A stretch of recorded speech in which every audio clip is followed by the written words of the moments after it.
Welcome to today's session, The Power of Storytelling in Human-Centric Experiences. This will go for the next 45 minutes.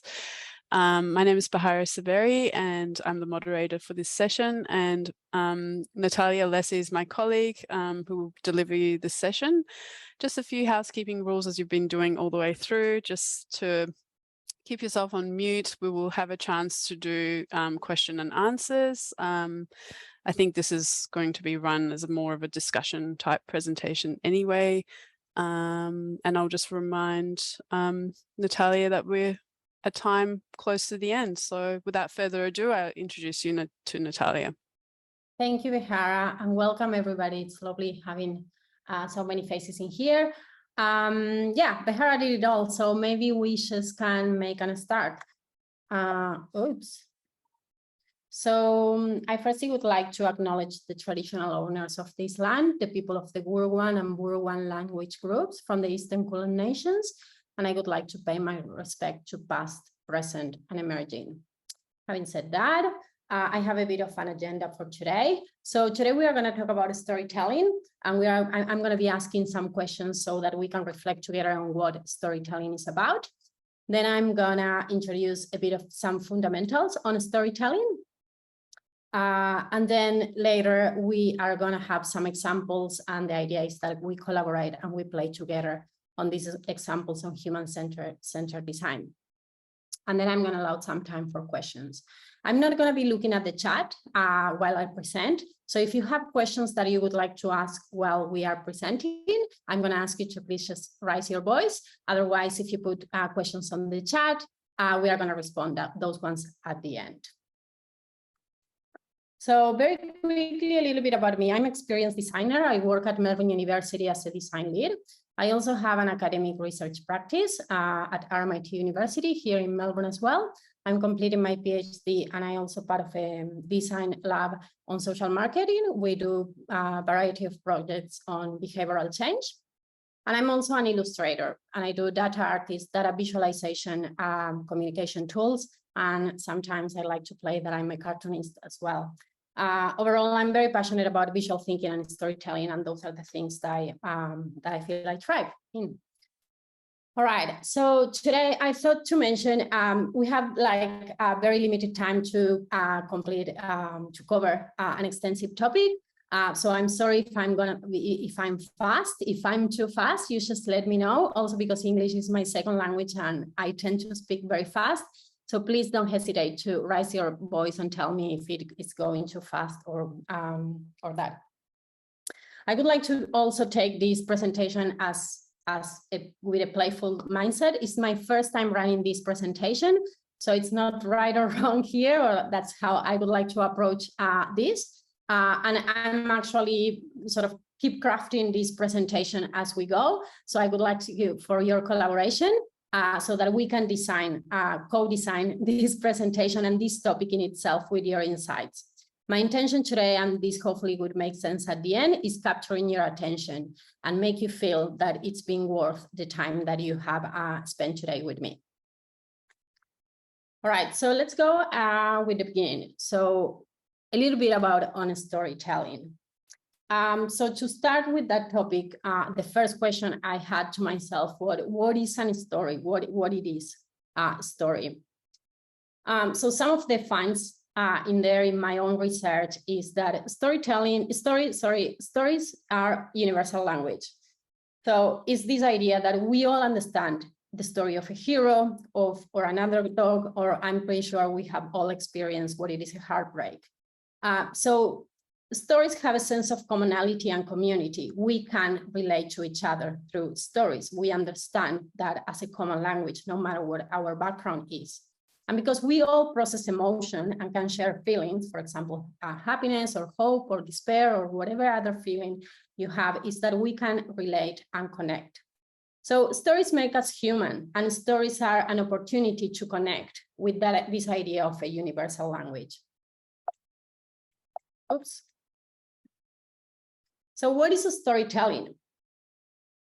So storytelling is a mechanism to grab the attention of an audience that you are trying to communicate a message, and most importantly, to influence them. So what you want is not only to get their attention, but that also that your message that you are communicating somehow changed either their perspective, or they gain new knowledge, or some new perspective on whatever you are trying to communicate.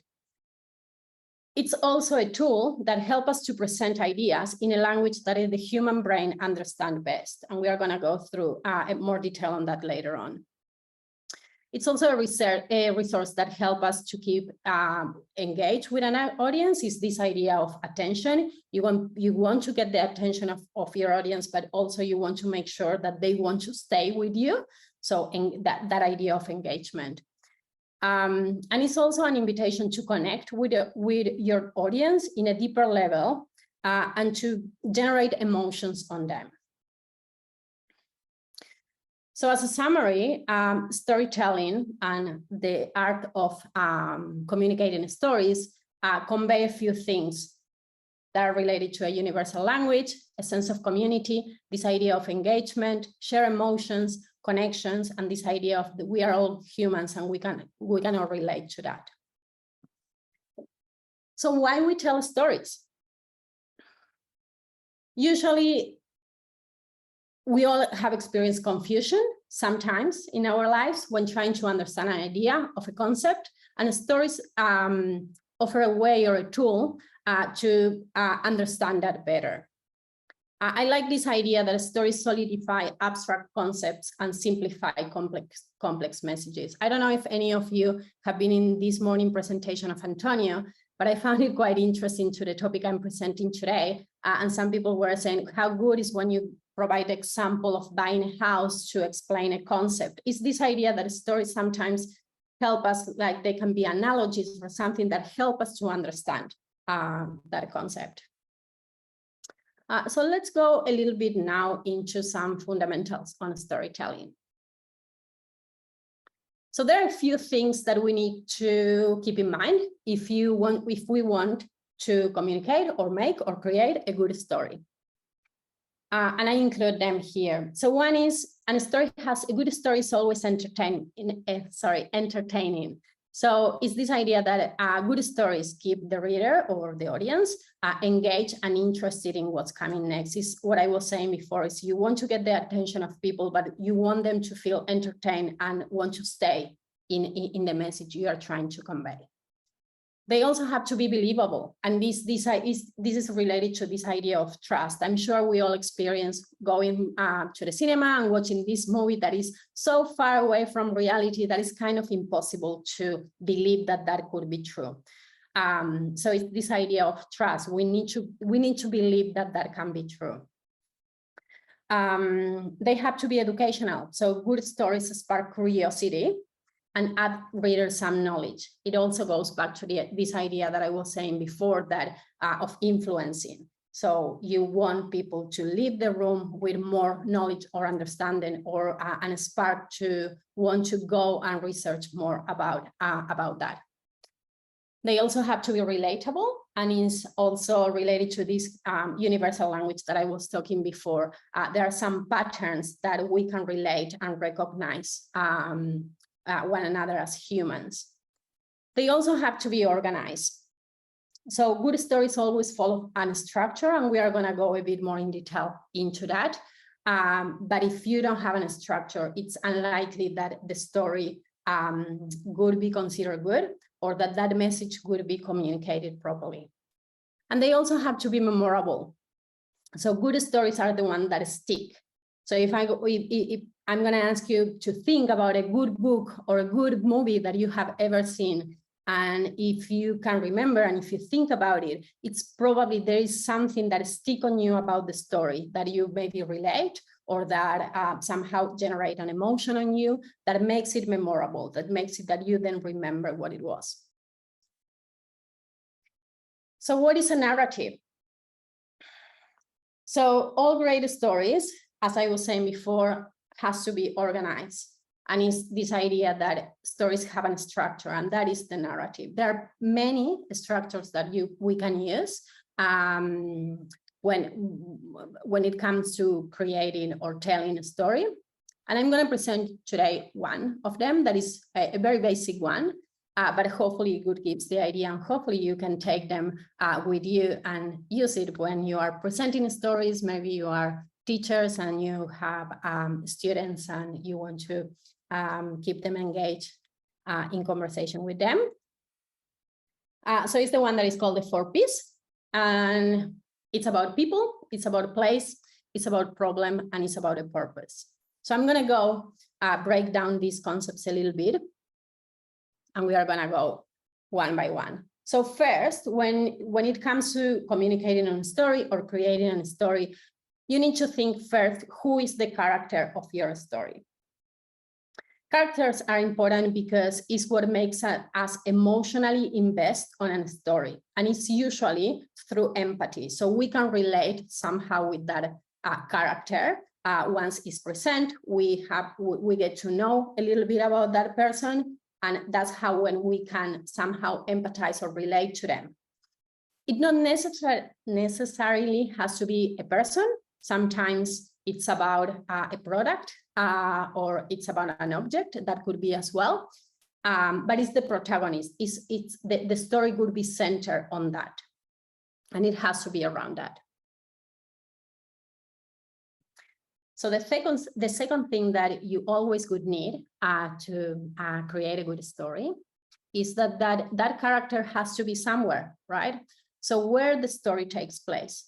Where the story takes place, it's somehow a physical location, but not necessarily has to be a physical location, but basically it's the environment where the character is. So that gives us context. So we not only understand maybe an emotion that this person is going through, but also we understand the environment that influences what the character is going through. The third and main thing that a good story needs to have is a problem, or sometimes it's called a challenge. There is no story without a conflict. So every story needs a conflict that drives that narrative. So that would be the journey that character would go through, and that the story would narrate that. And that doesn't mean being like having a conflict in the story. That doesn't need that necessarily means that the story needs a villain, but it always needs a conflict as a tension that you would get to know through the narration of that story. In human-centered design, we call that the journey. So it's the journey that person, a character, is going through that conveys some tension of somehow. And the last thing that good stories would have following this structure, it's a purpose. So that has to do with the resolution. So why the story matters. So if you think about telling a story or giving a presentation or whatever in your professional practice you do, is asking yourself the question, why your story matters, why you are telling this. At the end of the day, why it's important for your audience to know this. Having a clear understanding of why your story matters would help to convince also your audience is why I'm here, why I should be hearing that. But also, the resolution has to do usually with a call to action. This is a term that we use in human-centered design. And it's this idea that the resolution would get you to something to do after that. So for example, if it's only a story, we can say that there is a lesson to learn, so that then it would help you to reflect. So that would be your call to action, to reflect on that lesson that the character went through, and maybe somehow you are relate. In human-centered design, that call to action, it's more business focused. So it would be an action that that story wants you as an audience or a user to do or to make. All right, so after that, what I'm going to try to do now, using this concept that you learn, is trying to bring some examples that would help you to understand how storytelling is used in different settings that I'm familiar with. Human-centered design, it's one of them. So basically, I'm sure you can recall examples of storytelling in your everyday life because storytelling is everywhere. And sometimes we notice, sometimes we don't, probably because this is part of my practice. I'm a bit obsessed in trying to find what is the storytelling behind, or what is the structure behind communication and messages that we see in our everyday life. So I brought a few. So this one is pretty much on behavioral change and in social marketing. And little by little, we will get to human-centered design. So I brought this example. This is a brand, an Australian brand that sells toilet paper, and it's called Who Gives a Grab. I'm sure that the Australian audience is familiar with this brand because it has become kind of a very successful brand. So I took a screenshot of the website, and this is what you will first see. So what you first see is the product, right? So you can see in there that is different varieties of toilet papers. You can order a certain amount of toilet papers and you can choose which one you like best. There is another in there that is a limited edition. So basically the paper rolls would look different. So basically it's presenting the product and helping you to choose which product you like. But if you scroll down, and this is not exactly in the order that is on the website, but I put it on here for the purpose of the presentation, you could get to understand a little bit of what is the story behind this brand and why they sell toilet papers and how they want you to be engaged. So you could see, following this 4-piece narrative structure that I presented before, you can see in here that that's happening in that exact way. So you get to understand that there is a problem. The problem is that there is contaminated water contributing to over 1 million deaths per year. So that's the problem itself. It's a place as well, because this contaminated water contributing to so these problems occurs in specific countries. There are probably countries with some levels of poverty or social inequalities.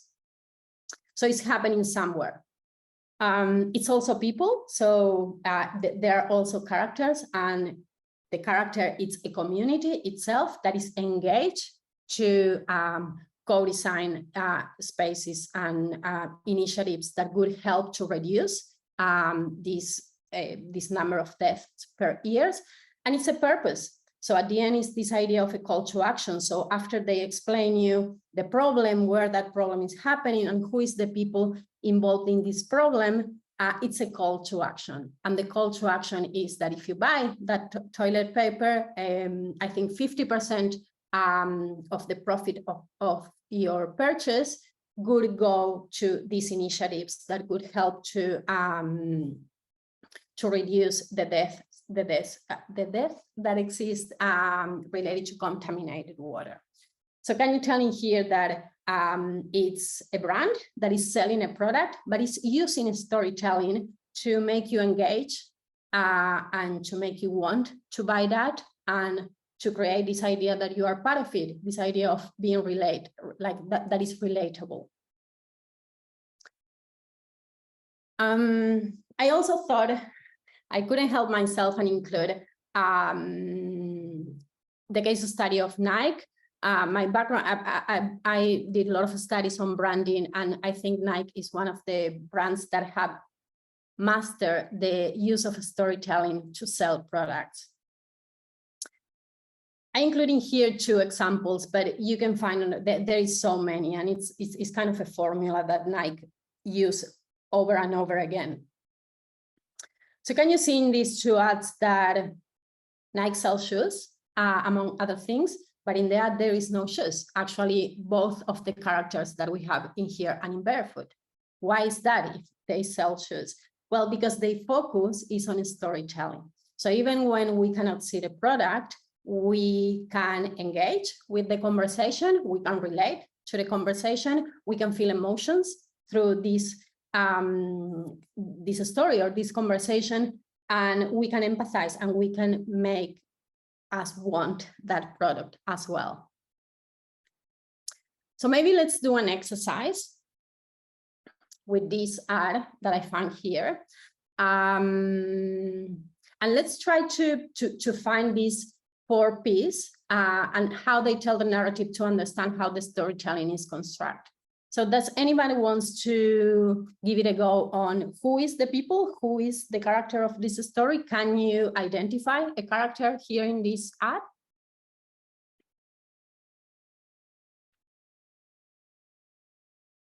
Someone said the child, Linda has said. Yes, thank you. Exactly, it's a child, right? So that's the character of our story, a kid. What is the place?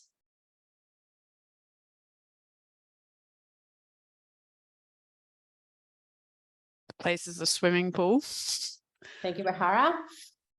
Exactly that. A place is a swimming pool, and we can easily see these two things. I'm sure that we didn't get many responses because you are shy, not because you could not relate to that, you could not identify that. It's very easy to find that this is about a kid, and it's also very easy to find that this is about a swimming pool. So when it comes to the problem, what are your thoughts? What is the problem here? Even the body language of this kid is telling us what the problem is about. Does anyone want to give it a go on what's the problem? He's worried about jumping. He's worried about that. Yeah. Yeah. Anyone else wants to? Michael said it's too high. It's too high. Yeah. So scared to jump, too high. So maybe the problem is related to fear, right? It's fear of Kate something. Johnson. Yeah, Kate said fear. Excellent. Exactly. So the problem is that this kid, this character, is scared to jump. It's experiencing fear, which is an emotion we all can relate to. So what's the purpose? The purpose, as a reminder, would be more like the resolution, or what would be the lesson we would learn.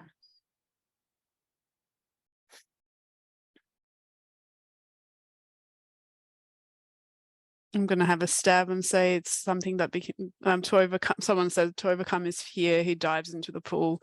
Be brave with Nike. Exactly. And we have a tag in there that explains us what the purpose is. Greatness is scary until it isn't. So it's this idea of overcoming the fear. And I think, Behara, you mentioned the word brave. So that would be sort of the resolution, or the purpose, or the lesson that this character is going to go through in this storytelling, in this narrative. So basically what is also interesting about that is that I'm sure we have a very diverse audience here. We all can relate to that. Isn't this something so simple and so relatable that we all can identify with and we all can relate to? Because as kids, we all fear. Maybe you didn't fear about jumping a swimming pool, or maybe it was not that sort of available to you, but I'm sure that you have experienced fear when you were a kid in trying to do something that maybe convey physical strength or some level of bravery, etc. So once again, Nike, so as you can tell in this story, this exercise that we did, we talk about the fundamentals that we were talking about at the beginning of the presentation around a universal language and sense of community, because we all relate to this. If we talk about it, we all would be, oh yeah, once I experienced fear when I was doing this and that. So it's this sense of community that we can all relate. It's engagement.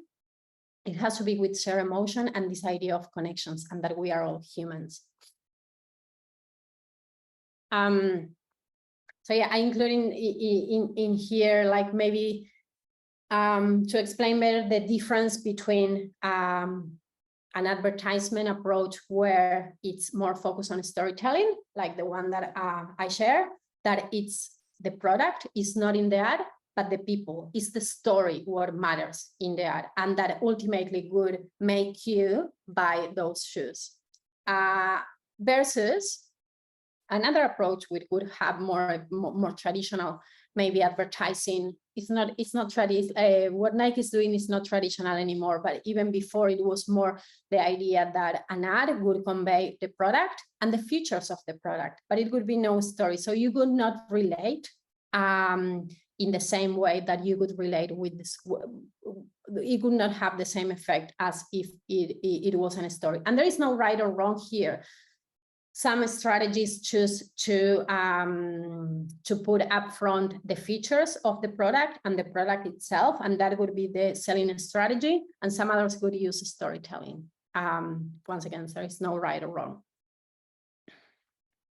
So let's go to storytelling in human-centered design. But first, let's go to traditional marketing. So in traditional marketing, we do segmentation.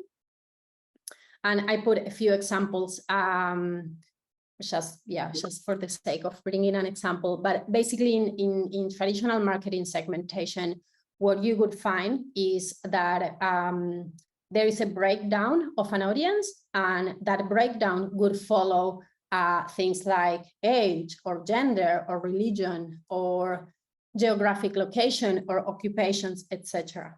However, if you see these two graphs, we still cannot really relate with that people because we know nothing about these people more than they are young and singles or young families or empty nesters, etc. So we don't know much about what these people is going through. We don't know much about the environment. We don't know what the challenges they are experiencing, and we don't know why we need to know about this breakdown segmentation.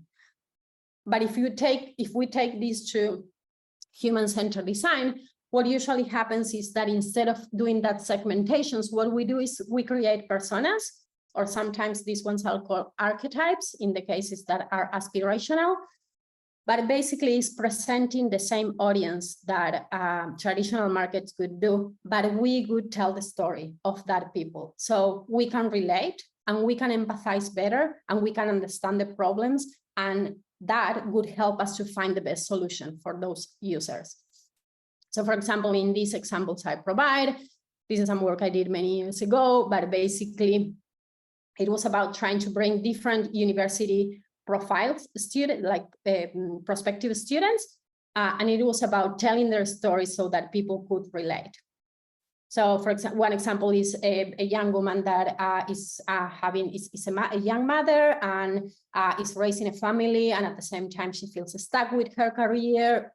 So she's looking for options that are flexible for her and that can help her to continue working, but upgrade her capabilities. And still maintaining other aspects of her personal life. So we understand more some of the emotions this person is going through. We can relate to that person in a deeper level. We can understand the problem that this person has, so we can find better solutions for that person. So at the end, I include, sorry, I'm distracted because there is a mosquito in my house and I hate mosquitoes.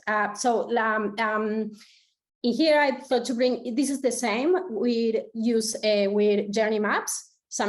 This is also done with service blueprints, etc. But it's this idea that we would communicate the needs of our users using storytelling so our audience can relate to our users, even if they are not going through the same issues or problems, etc. If we can relate to them, we can understand better their problems or their needs, so we can find better solutions that are targeted to their specific needs rather than more a traditional way to segment audiences. So this is a template, but usually journey maps would have the same information and the structure would follow the same way. So we would identify a character. That character could be real, or it could be a mix of real stories combined together. We would present that character, so we would understand what their goals are, what their pain points are, what are their expectations, their aspirations, etc. That customer or user would always be in a context that we also would identify and that we would communicate in that journey. That journey, it would be an experience that would have problems. In digital spaces could be, for example, if you are on a website and you cannot easily find the information you need, that could be your problem. And the purpose, the resolution, is trying to find solutions that would target their specific needs, and implementing them and then doing trial and error with those things would help us to improve the experiences of our users. I think that's the end of my presentation. I don't know how much it took, but I would like now to open this conversation to questions or comments, or yeah.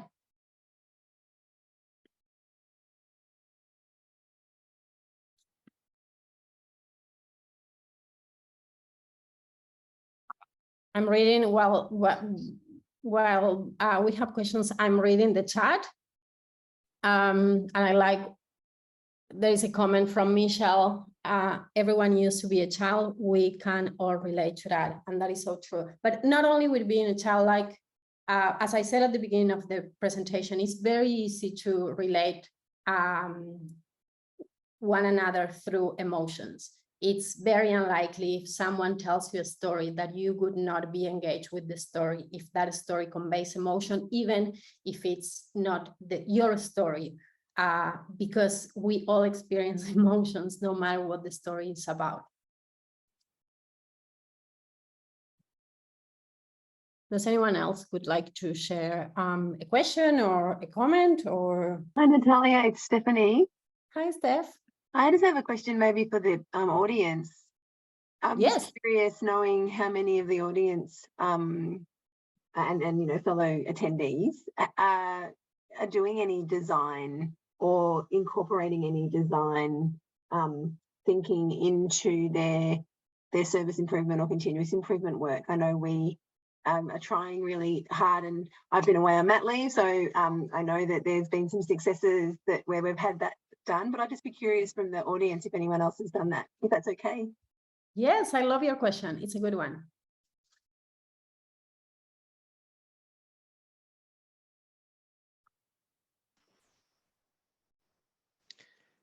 Hey, Steph, this is Dan here from RMIT. Hey, Dan. I really like that. We were talking about that in our session around how lean and human-centered design come together and how that's emerging in the sort of service industries. So our capability program teaches both, like a blend of both. It's not Lean Six Sigma, it's not human-centered design, like there's no purity to it. And our team is a mixture of, if anyone's met Peter Willoughby, he's a master black belt. And then there's other people that are much more in that sort of design thinking, human-centered design space. So yeah, we well and truly see the blend as being vital to wrestling with issues in higher education, would be our view. Is anyone outside of this little pocket of Melbourne doing things differently? Someone's wrote in the chat, Michael, he said they've used personas in the past, but struggled to get them off the page into the service design phase. I'm curious, Michael, if you would like to share a little bit more of that on what was your struggle, if you want to share that with us, so we can understand better. Yeah, so we kind of did a whole round of interviews and kind of data research and that sort of stuff, and it was hugely rewarding to kind of hear what our customers, our personas were kind of interested in. But when it came down to building the next service or the next product, there was just that kind of that waterfall, that kind of project management imperative that was kind of based around not the end users, but the kind of the sponsors or the kind of the business users. And it was just a bit, it was a shame really, because I think everybody involved in collecting the data thought it was really useful and just really interesting to hear what the customers had to say, but it never kind of made it into the reality of the products we produced after that. Look, I think what I love what you're saying, because I think that is something that is part of my practice every day. I think from one side, it has to do with this is a way to communicate things in ways that were not communicated before. And I think it's from one perspective is this idea that we need to understand what this language is about, and we need to understand how we can sort of transform those findings and the way they are presenting into actions. I don't know in your case in particular, but usually in the way I work is personas could be part of a toolkit of findings. So if you see personas in themselves, I think it would be more difficult to understand how you can sort of go from there into solution. But if you understand personas, and if you understand better what these people are going through, and you include with that their journeys and specific pain points that they're going through and specific needs that they have, then I think it gets easier to go into a state where you ideate solutions for them. Having said that, I must admit that it's a struggle sometimes for me when it comes to communicating messages and influencing senior stakeholders with the use of human-centered design, because it's not in our organization a common practice and a common language. So I also see some resistance on that. Yeah, one of my experiences was that we made this thing that was just really accessible kind of on a page, and people could look at it and in 30 seconds kind of understand it. But the fact that they hadn't invested that a larger amount of time to kind of get to understand it, they almost dismissed it as quickly. If it had been slightly more complex with slightly more words, and that we'd have got people to read it, we might have been more successful. But one of the things we try and do is make things easy to digest, isn't it? And so it was just an interesting kind of challenge for me to kind of fail at, really. And sometimes I like to think that we need both, right? So we need to understand the stories of our users, but we also need numbers and data. So I think, yeah, I don't think it's only one-way conversation, and I don't think it's not fixed, and it's not a formula that always works in exactly the same way. I think depending of your audience, depending of the problem you're having, depending of many variables in there, you could use different tools. Yep. But thank you, Michael, for sharing. Anyone else would like to jump in the conversation, or ask another question, or make another comment?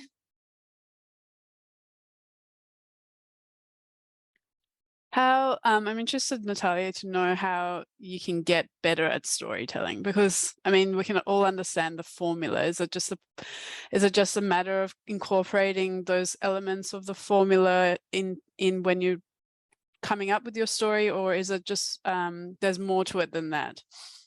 I think this is why I present the 4 Ps, because I thought that maybe that could be a takeaway, a call to action. So that's definitely a starting point. It's not the only way, or it's not the only element that you would need to be a good storyteller. For example, I'm terrible with speaking with audiences. I don't like to get sort of to think that a lot of people are listening to me and those kind of things. So I tend not to speak much and let the images, which is a visual language that I feel more familiar with, to tell my story. But definitely if you use those 4 Ps, so for example, let's say that you have to have a presentation. I love to, when this is something that happens to all of us. We hear presentations, we are in a conference now. Some presentations could be more engaging to us, and some would be less engaging to us. If you from now on do the exercise and think about the 4 Ps in the presentation that you felt most engaged, it's likely that they are following that, that you could have those answers, that you could understand that. So one way to take it, or one way to your question, one way to use it is thinking of that, is when you are trying to, when you are doing a presentation, always think of a character, always include a place, always mention the problem, and always mention the resolution. The resolution is especially important because it's the purpose of why you are telling this and why you want people to engage with you. Thank you. And I think you're getting lots of comments in the chat saying that you're doing very well. Michael said the 4 Ps plus language plus format tailored for the audience is a question. I think he's asking. Is that a question? Might be... I don't know if it's a question or a reflection. I think, I agree with you, think Michael. it's Yeah, exactly. Oh, Linda, thank you. I'm pleased to hear. And it's an easy one. That's why I also like it. Because it's an easy one to remember and to use it. You can also use it in your personal life, with your families, with your partners, when you're trying to explain something. Think about this, and hopefully, it could help you to convey your message. So I think we're at time, unless there's any final questions. No. Well, please join me in thanking Natalia for this wonderful session, and also thanking you for taking part today.